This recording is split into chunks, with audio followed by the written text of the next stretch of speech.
As we've already seen, the poem is a dramatic monologue of a hawk, a bird of prey which feeds on smaller birds and animals.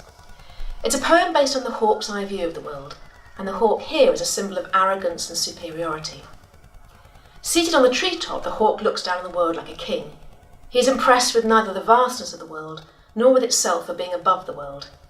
This hawk has no falsifying dreams, which means the hawk doesn't have any false dreams, but only perfect dreams of killing. The poem opens with the hawk resting on the tree with his eyes closed. In line 3, the word hooked reminds us of its claws that are used for attacking and killing its prey. However, Ted Hughes uses the word feet instead of claws, which suggests the connection between the hawk and humans. And this personification is developed partly through the repetition of the word foot. The verb perfect, to practice until successful, reminds us that this is a killing machine, a honed creature which is powerful and violent.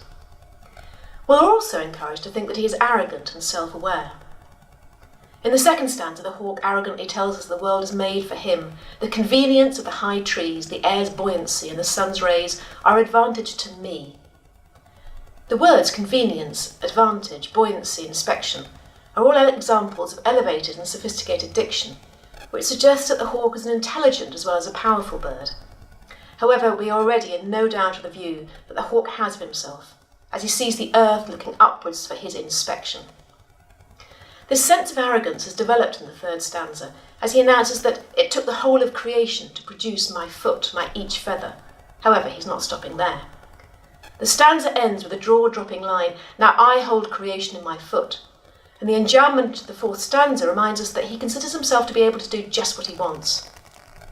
The idea that he sees himself as God is reinforced in the lines, I will kill where I pleasure because it's all mine. The hawk says he possesses no sophistry, which means that he doesn't reason, he just acts. Line 16 uses bitter language like tearing off their heads, signifying that he enjoys his actions. The phrase allotment of death in the fifth stanza provides the reader with an image of the hawk hunting. The hawk chooses its own prey brutally, and the stanza closes with the lines, no arguments assert my rights, meaning that he doesn't justify his way of killing, they are unquestionable. In the final stanza, the hawk says the sun is behind, which we can see as the sun being behind him for real, or perhaps the sun is with him. The hawk says nothing has changed since I began, which gives the impression of time and makes the reader feel that the hawk has always been looking upon the earth.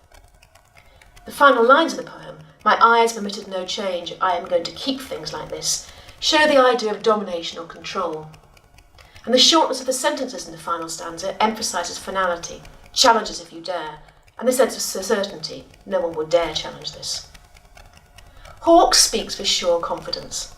It's the manifestation of the cruel force of nature, and it is thus the symbol of the powerful, ruthless, deadly physical force, unsupported by any kind of morality and completely devoid of mercy, humanity, or humility.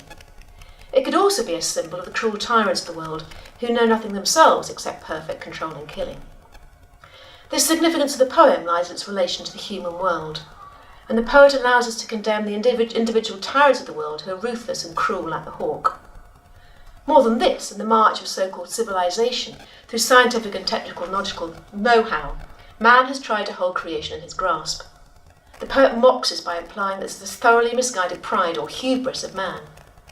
In this process, the civilized values of human life that could give it meaning, kindness and forgiveness and community, have been forgotten. We're left in no doubt about the hawk's self-confidence, but we are left with a sense of fear. If we think of ourselves as being the centre of the world, how does this fit with the hawk's view of his role?